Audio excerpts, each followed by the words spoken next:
everyone, and welcome to this week's preview, racing at Caulfield Heath for the first ever Saturday meeting at the Caulfield Heath, and as you would have seen by the title, Randwick tips as well. So I'm going to try something completely different this week for a preview. I appreciate every single one of you that has clicked on this video because I've had 4 weeks without a winner on a Saturday, and the fact that you're sticking around, supporting me, seeing who I like, I really appreciate it. So there's a few things I want to tick off first before we get onto the tips. I did a race day vlog of my day yesterday at Mornington watching the races. That's coming out on Sunday at 10 a.m. Victorian and New South Wales time, so go and check that out on Sunday. Last man standing, that competition ended last Saturday, and Geordie has swooped in to take the win and the comp for this spring. Away from Sammy, who was looking for a three-peat, and then the rest of us didn't do much. We were in the red. I finished 4th, which I normally finish when I tip horses, and also in this competition. So, yeah, nothing new for me, but well done to Geordie. He's the last man standing. Competition winner for this spring. That competition will come back in the autumn. And now on to changes of the preview. So, Salmonators Roughies, gone. I'm not going to do every race on the card anymore for the Victorian meetings. I'm going to just preview the horses that I like in their respective races. So, for example, for this Saturday, I've got 4 to look at from the Caulfield Heath and 2 to look at from Randwick. So I'll be looking at those horses in detail, and I'll be starting fresh for the units as well. So for the almost whole year that I've been doing the unit plays, ended on a 15 unit profit, which I'm happy about, but we're starting from scratch, starting from this week. So yeah, that should be pretty exciting. I'm going to add a little bit of spice to it. There's usually on the Friday or Saturday when I'm looking through the form again where I pick stuff up that I don't pick up the first time.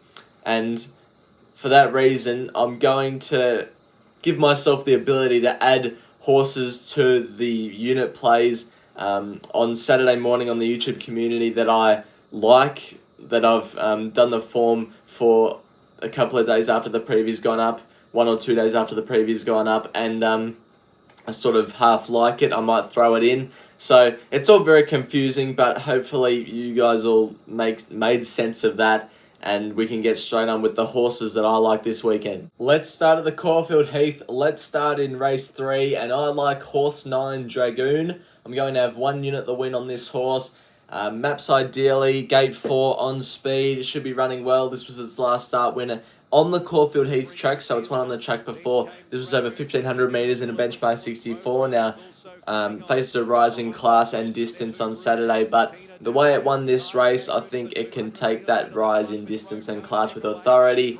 Like I already said, gate 4 should get a good map. Craig Williams goes on. Blake Shin unavailable for this meeting, so Craig Williams going on. Don't think you're losing any quality there. And it looks a very progressive horse. Has only had the 11 starts, so should continue to get better, and I like its chances. 1 unit the win. Straight to race 4, I like horse 7, Makina, to be ridden by Damien Lane. It's currently $7. I'm going to have 0.75 units to the win on Makina. This was its last start run. Same race as Dragoon. It finished 2nd behind Dragoon, flying down the outside with 60.5 kilos.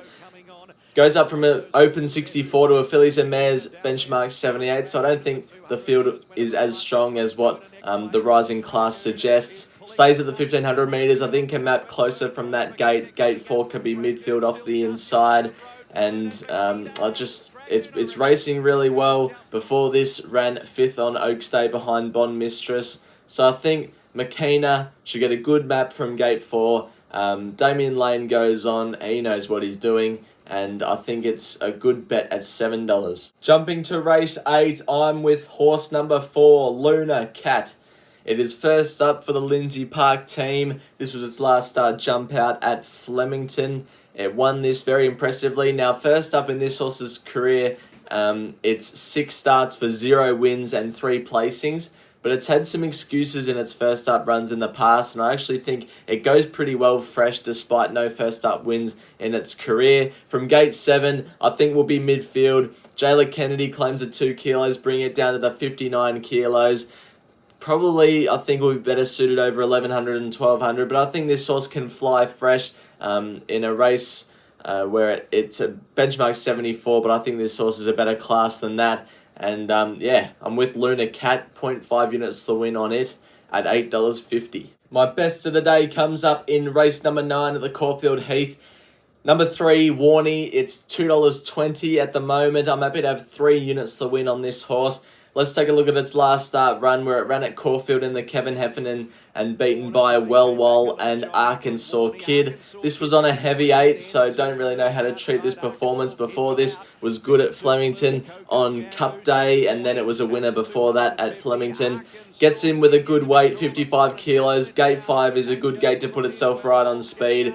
Even though Safi Osborne isn't very experienced in Australia, she just rode a winner at the Caulfield Heath in race 2, Berezka. So I think this is a good jockey that knows what she's doing. So from gate 5 can be on speed. I think it's a classier horse than everything it faces here.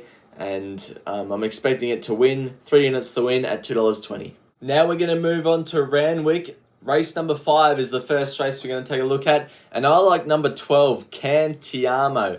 A 2-darn hot filly. This was its last start. Jump out win at Newcastle. I'm pretty sure it was at Newcastle. Won by 1.1 lengths on this occasion. Had settled in the lead, so that's what I like. From gate 5, it can settle right on speed, put itself in a position. Karen McAvoy goes on. That's a very good jockey booking, in my opinion, and I'm sure a lot of other people's opinions. I'm not supremely confident because it's a 2-year-old race, but I just think the setup for this horse on Saturday looks ideal. I like the jockey booking. I like the map that it's going to get, and I think $5.50 is a good price to find out. 1 unit the win on Cantiamo. Then jumping to race 6. Probably won't get a run because it's the 5th emergency or something like that, but I like Chicken Mojito. Zach Lloyd goes on this horse. Gate 5 is a good gate. This was his last start. Second place at Kembla Grange behind Estadio Mastala. This was a good run.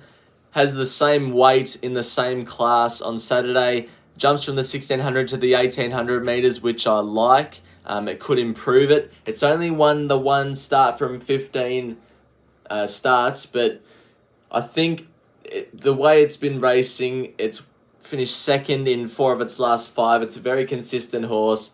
Gate 5 will get a good map, has the light weight, and I think it's a good chance if it gets a run, that is. Star Diesel moved up on the outside and took a narrow lead. Snappy Tycoon the outside trying to pick him back. Star Diesel's kicked hard though, he's a length in front. Snappy keeps on coming, but the post will come up too soon for him, and Star Diesel wins it by a half head to Snappy Tycoon. Third placing was Air Clash getting home from Bakeem, and